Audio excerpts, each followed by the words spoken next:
एक fair coin को 6 बार उछालिए। Exactly 4 heads आने की प्रोबेबिलिटी कितनी है? अगर आप हर पॉसिबल पैटर्न हाथ से गिनने बैठ गए तो एग्जाम का बहुत सारा समय वहीं निकल जाएगा। लेकिन एक बना बनाया फॉर्मूला है जो यही काम 20 सेकेंड्स में कर देता है। और यही फॉर्मूला गेट डा में डिस्क्रीट प्रोबेबिलिटी के लगभग हर न्यूमेरिकल के पीछे बैठा रहता है। आज हम 3 शक्लें बनाएंगे: डिस्क्रीट यूनिफॉर्म, बर्नूली और बाइनोमियल। तीनों को रटेंगे नहीं, अपने हाथ से खड़ा करेंगे, क्योंकि जो चीज आपने खुद बनाई है वो एग्जाम हॉल में कभी धोखा नहीं देती। सबसे आसान शक्ल से शुरू करते हैं। Discrete uniform. एक फेयर डाई सोचिए। इसकी वैल्यूज 1 से लेकर 6 तक है और हर वैल्यू का चांस बिल्कुल बराबर है। अब हर वैल्यू का बार एक एक करके खड़ा करते हैं। ये रहा 1 का बार। इसकी हाइट है 1/6 यानी लगभग 0.17। ये 2 का बार, बिल्कुल उतना ही ऊंचा, एक बाल बराबर भी कम नहीं। ये 3 का, फिर वही हाइट। 4 कोई फर्क नहीं, 5 वही और 6 वही। सारे बार्स मिलकर एक सीधी सपाट छत बना देते हैं। यही यूनिफॉर्म का पूरा मतलब है। जनरल रूल ये रहा, अगर x a से b तक के इंटीजर्स पर यूनिफॉर्म है तो वैल्यूज की गिनती है b माइनस a प्लस 1, जिसे हम n कहेंगे, और हर एक की प्रोबेबिलिटी 1/n है।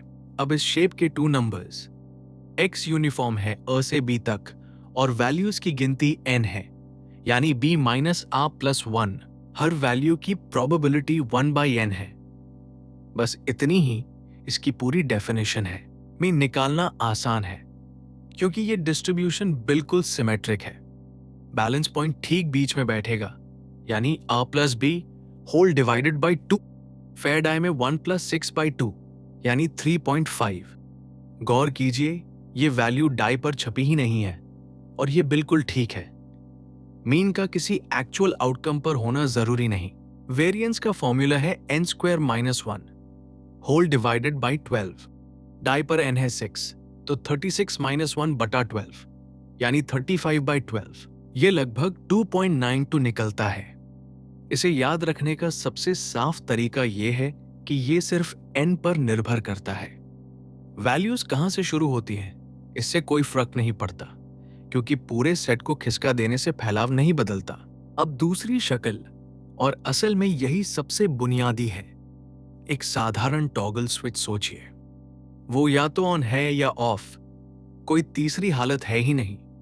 एक कॉइन फ्लिप, हेड या टेल। एक कंपोनेंट, पास या फेल। एक ईमेल, स्पैम या नॉट स्पैम। एक पेशेंट, ठीक हुआ या नहीं हुआ। इन सब का ढांचा बिल्कुल एक जैसा है। एक अकेली कोशिश और सिर्फ 2 पॉसिबल नतीजे। इसे बर्नूली ट्रायल कहते हैं। सक्सेस को 1 लिखते हैं, फेलियर को 0 और सक्सेस की प्रोबेबिलिटी को p। यही इस पूरे टॉपिक का एटम है और बाइनोमियल भी इसी से बनेगा। इस एटम के 2 नंबर्स खुद निकाल लेते हैं, क्योंकि ये इतना छोटा है कि पूरी डेरिवेशन चंद लाइंस में हो जाती है। x सिर्फ 2 वैल्यूज लेता है, 1 प्रोबेबिलिटी p के साथ और 0 प्रोबेबिलिटी 1 माइनस p के साथ। e ऑफ x मतलब हर वैल्यू को उसकी प्रोबेबिलिटी से गुणा करके जोड़ना।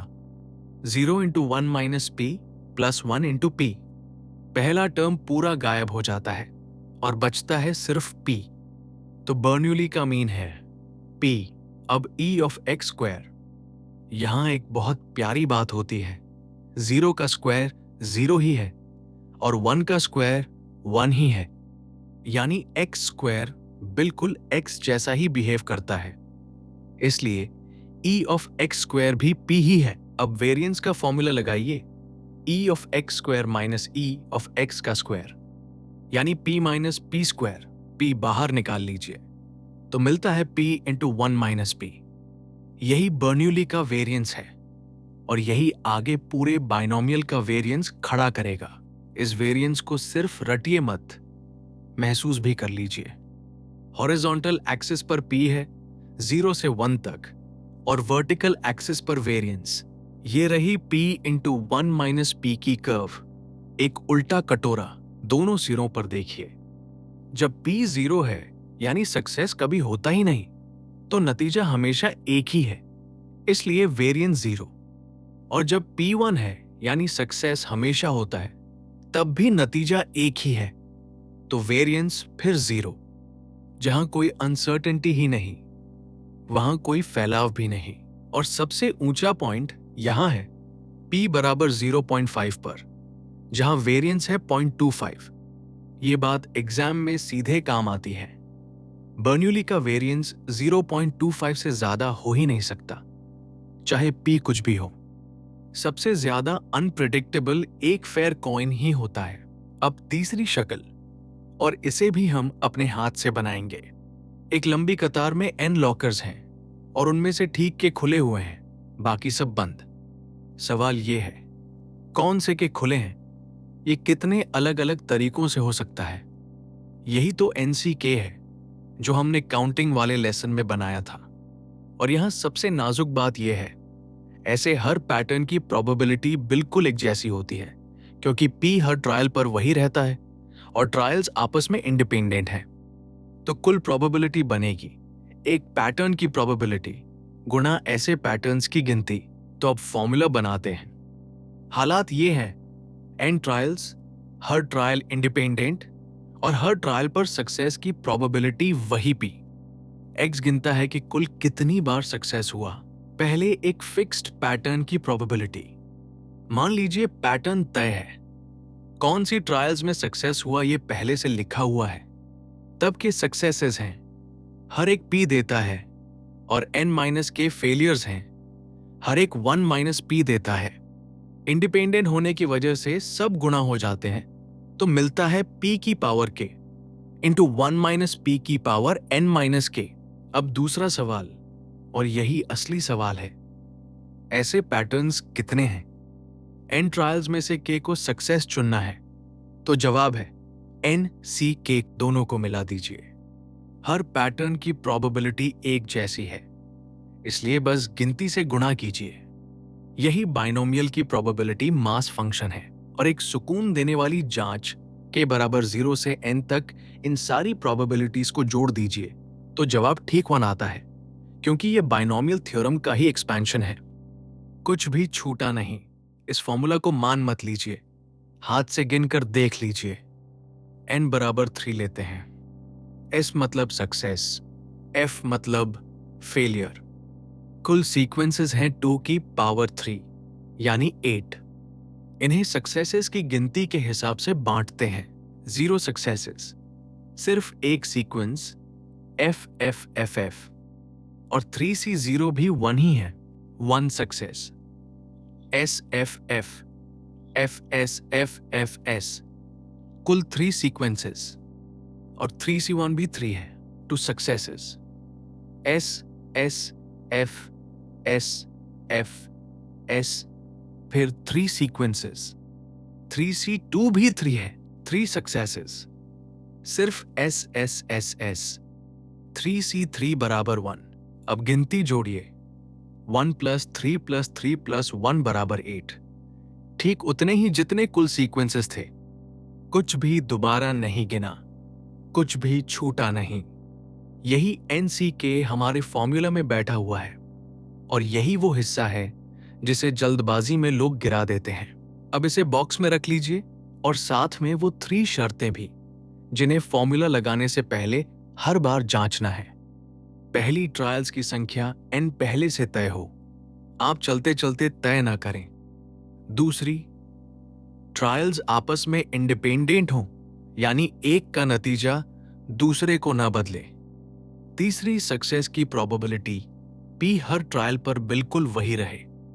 तीनों पूरी हों, तभी ये बाइनोमियल है। गेट अक्सर सीधे फॉर्मूला नहीं पूछती, वो यही जांचती है कि आपने शर्तें परखी या नहीं। एक शर्त टूटते ही ये डिस्ट्रीब्यूशन कोई और बन जाती है, और हम आगे ठीक यही देखेंगे। अब देखिए ये डिस्ट्रीब्यूशन दिखती कैसी है। n बराबर 6 और P बराबर 0.5, यानी एक फेयर कॉइन को 6 बार उछालना। हर k के लिए बार खड़ा करते हैं, 0 हेड्स। प्रोबेबिलिटी 1/64, लगभग 0.02। बहुत छोटा बार 1 हेड 6/64, लगभग 0.09। 2 हेड्स 15/64, लगभग 0.23। 3 हेड्स 20/64, यानी 0.31। यही सबसे ऊंचा बार है। 4 हेड्स, फिर 15/64, बिल्कुल 2 वाले जितना 5 हेड्स, फिर वही 6/64 और 6 हेड्स, फिर 1/64। गौर कीजिए, पूरी तस्वीर बीच में सबसे ऊंची है और दोनों तरफ आईने जैसी बराबर है। ऐसा इसलिए क्योंकि P बराबर 0.5 पर हेड और टेल की कोई अलग पहचान नहीं है। सबसे ऊंचा बार मीन के पास बैठता है और मीन यहां है n इंटू P, यानी 3। अब सिर्फ P बदलिए और देखिए शेप कैसे पलटती है। n वही 6, लेकिन P अब 0.2, यानी सक्सेस मुश्किल से होता है। 0 सक्सेसेस, लगभग 0.26। ये अब सबसे छोटा नहीं, बल्कि काफी बड़ा बार है। 1 सक्सेस, लगभग 0.39। यही सबसे ऊंचा बार है। बिल्कुल बाईं तरफ के पास 2 सक्सेसेस, लगभग 0.25। 3 सक्सेसेस, लगभग 0.08। 4 सक्सेसेस, लगभग 0.02। 5 सक्सेसेस, लगभग 0.002, नजर से लगभग गायब। और 6 सक्सेसेस, लगभग 0.0001। पूरी तस्वीर बाईं तरफ सिमट गई और दाईं तरफ एक लंबी पतली पूंछ बन गई। और मीन फिर भी n इंटू P ही है, यानी 1.2। और सबसे ऊंचा बार ठीक उसी के पास बैठा है। P छोटा हो तो डिस्ट्रीब्यूशन लेफ्ट में सिमटती है, P बड़ा हो तो राइट में। यही शेप देखकर आप एग्जाम में अपना आंसर तुरंत परख सकते हैं। अब बाइनोमियल के मीन और वेरिएंस पर आते हैं और यहां हम वो रास्ता लेंगे जिसे गेट सबसे ज्यादा इनाम देती है। तस्वीर ये रखिए, एक जंजीर जिसकी हर कड़ी बिल्कुल एक जैसी है। पूरी जंजीर का वजन जानने के लिए आपको पूरी जंजीर तौलने की जरूरत नहीं। एक कड़ी तौलिए और कड़ियों की गिनती से गुणा कर दीजिए, काम खत्म। बाइनोमियल ठीक ऐसी ही जंजीर है। n बर्नूली कड़ियां, हर एक बिल्कुल एक जैसी। तो एक अकेली कड़ी का मीन और वेरिएंस हमें पहले से पता है और वहीं से हम पूरे बाइनोमियल तक पहुंचेंगे बिना एक भी समेशन किए। पहला कदम, और यही सबसे जरूरी कदम है, हर ट्रायल के लिए एक छोटा इंडिकेटर बनाइए। xi बराबर 1 अगर ट्रायल i में सक्सेस हुआ, वरना 0। ये हर xi एक अकेला बर्नूली है, मीन P वाला। अब सबसे प्यारी बात, कुल सक्सेसेस की गिनती x इन सारे इंडिकेटर्स का सीधा जोड़ है। x1 प्लस x2 और ऐसे ही xn तक। सोचिए, हर सक्सेस अपनी जगह एक 1 डाल देता है तो जोड़ ठीक सक्सेसेस की गिनती ही बन जाता है। अब एक्सपेक्टेशन लीजिए और यहां लाइनियरिटी ऑफ एक्सपेक्टेशन चलती है। एक्सपेक्टेशन हमेशा जुड़ जाता है, हमेशा। इसके लिए ट्रायल्स का इंडिपेंडेंट होना जरूरी नहीं है। यह हर हाल में सच है। ये बात एग्जाम में बहुत काम आती है। हर इंडिकेटर का एक्सपेक्टेशन P है और ऐसे इंडिकेटर्स N हैं, तो कुल मीन है N इंटू P। बस इतना सा। एक भी के वाली समेशन नहीं करनी पड़ी, कोई फैक्टोरियल नहीं खोलना पड़ा। यही वो रास्ता है जो गेट में समय बचाता है। अब वेरिएंस, वही रास्ता, पर एक बहुत जरूरी फर्क के साथ। वेरिएंस अपने आप नहीं जुड़ता। वेरिएंसेस तभी जुड़ते हैं जब रैंडम वेरिएबल्स इंडिपेंडेंट हों, और यहां हमें यह मुफ्त में मिला हुआ है क्योंकि बाइनोमियल की डेफिनेशन में ही ट्रायल्स इंडिपेंडेंट हैं। हर इंडिकेटर का वेरिएंस हम पहले ही निकाल चुके हैं, P इंटू 1 माइनस P। ऐसे n इंडिपेंडेंट टुकड़े जोड़िए तो वेरिएंस बनता है n into P into 1 minus P। यही बाइनोमियल का वेरिएंस है। स्टैंडर्ड डिविएशन इसका स्क्वायर रूट है, यानी under root NP1 minus P। NET सवालों में अक्सर यही मांगा जाता है। इसलिए स्क्वायर रूट लगाना मत भूलिए। और एक फ्री जांच जो हर बार काम आती है, 1 माइनस पी कभी 1 से बड़ा हो ही नहीं सकता, इसलिए वेरिएंस हमेशा मीन से छोटा या बराबर रहेगा। अगर किसी सवाल में आपका वेरिएंस मीन से बड़ा निकल आए तो कहीं ना कहीं गलती हुई है, वहीं रुककर दोबारा देखिए। अब इस टॉपिक का सिग्नेचर ट्रैप, और ये हर साल किसी ना किसी को काटता है। पहला, वेरिएंस को एनपी लिख देना। नहीं, मीन है एनपी, लेकिन वेरिएंस है एनपी इंटू 1 माइनस पी। वो 1 माइनस पी कभी मत छोड़िए। और अभी बताई हुई जांच याद रखिए, वेरिएंस मीन से बड़ा नहीं हो सकता। दूसरा, एनसी के गिरा देना। सिर्फ p की power k into 1 minus P की पावर n माइनस k लिख देना एक अकेले पैटर्न की प्रोबेबिलिटी है, पूरी नहीं। ठोस एग्जाम्पल देखिए। n बराबर 3, p बराबर 0.5, k बराबर 1। सही जवाब है 0.375, लेकिन NC के भूलने पर मिलता है सिर्फ 0.125, पूरे 3 गुना कम। यही अंतर आपके मार्क्स खा जाता है। एक पूरा वर्कड एग्जाम्पल। धीरे धीरे, एक भी स्टेप छोड़े बिना, x बाइनोमियल है, n बराबर 5 और p बराबर 0.5। निकालना है p ऑफ x इक्वल्स 3। फिर मीन और वेरिएंस। पहले NC के 5C3 बराबर 10, इसे हाथ से जांच लीजिए। 5 इंटू 4 इंटू 3 बटा 3 इंटू 2 इंटू 1, यानी 60/6 बराबर 10। अब प्रोबेबिलिटी वाला हिस्सा, p की पावर 3 इंटू 1 माइनस पी की पावर 2, दोनों 0.5 हैं, तो कुल 0.5 की पावर 5, यानी 1/32, यानी 0.03125। अब दोनों को गुणा कीजिए। 10 इंटू 0.03125 बराबर 0.3125, यानी 10/32। और अब मीन और वेरिएंस। मीन है n इंटू पी, यानी 5 इंटू 0.5 बराबर 2.5। वेरिएंस है np इंटू 1 माइनस पी, यानी 5 इंटू 0.5 इंटू 0.5 बराबर 1.25।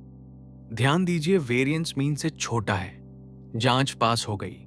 अब वो काम जो भरोसा पक्का कर देता है, NP और NP इंटू 1 माइनस पी को सीधे डेफिनेशन से जांचना। उसी बिन 5 0.5 का टेबल बनाते हैं। K, फिर P, फिर K इंटू P, फिर K square into P। K बराबर 0, प्रोबेबिलिटी 0.031 और दोनों कॉन्ट्रीब्यूशन 0। K बराबर 1, प्रोबेबिलिटी 0.156 और दोनों कॉन्ट्रीब्यूशंस भी वही। K बराबर 2, प्रोबेबिलिटी 0.313, फिर 0.625, फिर 1.25। K बराबर 3, वही प्रोबेबिलिटी, फिर 0.94, फिर 2.81। K बराबर 4, प्रोबेबिलिटी 0.156, फिर 0.625, फिर 2.5। K बराबर 5, प्रोबेबिलिटी 0.031, फिर 0.156, फिर 0.78। अब कॉलम्स जोड़िए। प्रोबेबिलिटीज का जोड़ ठीक 1, K इंटू P का जोड़ 2.5 जो बिल्कुल NP है, और K स्क्वायर इंटू P का जोड़ 7.5। अब वेरिएंस 7.5 माइनस 2.5 का स्क्वायर, यानी 1.25, और NP इंटू 1 माइनस P भी ठीक 1.25 था। फॉर्मूला और सीधी गिनती एक ही जगह मिल गए। अब वो जगह जहां हर साल सबसे ज्यादा मार्क्स कटते हैं, एटलीस्ट 1 वाले सवाल। एक लंबे कॉरिडोर में 100 दरवाजे हैं और बताना है कि कम से कम एक खुला है या नहीं। सीधा रास्ता यह है कि एक खुला होने की प्रोबेबिलिटी, फिर 2 खुले होने की, फिर 3 खुले होने की, सब जोड़ते जाइए। ये रास्ता बहुत लंबा है और एग्जाम में नामुमकिन है। उल्टा रास्ता देखिए। सिर्फ एक सवाल पूछिए, क्या सारे बंद हैं? अगर सारे बंद नहीं हैं, तो कम से कम एक खुला है ही। यही कॉम्प्लीमेंट का आइडिया है। और ये एटलीस्ट 1 वाले हर सवाल को एक लाइन में निपटा देता है। अब असली गेट सवाल 2025 का question 45 MCQ 2 marks. 100 fair dice एक साथ फेंके जाते हैं। इवेंट आ है, इनमें से कम एक डाई पर 1 आया हो। पूछा है P ऑफ अ। पहले इसे बाइनोमियल की भाषा में लिखिए। हर डाई एक ट्रायल है, n है 100 और एक डाई पर 1 आने की प्रोबेबिलिटी है 1/6। सारे डाइस अलग अलग हैं, इसलिए ट्रायल्स इंडिपेंडेंट हैं। x गिनता है कि कितने डाइस पर 1 आया, तो इवेंट आ का मतलब है x कम से कम 1। अब कॉम्प्लीमेंट लगाइए। कम से कम 1 की प्रोबेबिलिटी बराबर है 1 माइनस बिल्कुल 0 बार होने की प्रोबेबिलिटी। x बराबर 0 वाली प्रोबेबिलिटी फॉर्मूला से निकालिए। NCK में 100C 0 बराबर 1, P की पावर 0 भी 1 और बचता है 5/6 की पावर 100, यानी हर डाई पर 1 के अलावा कुछ आया, तो जवाब है 1 माइनस 5/6 की पावर 100। यही ऑप्शन सी है और ऑफिशियल की भी यही है।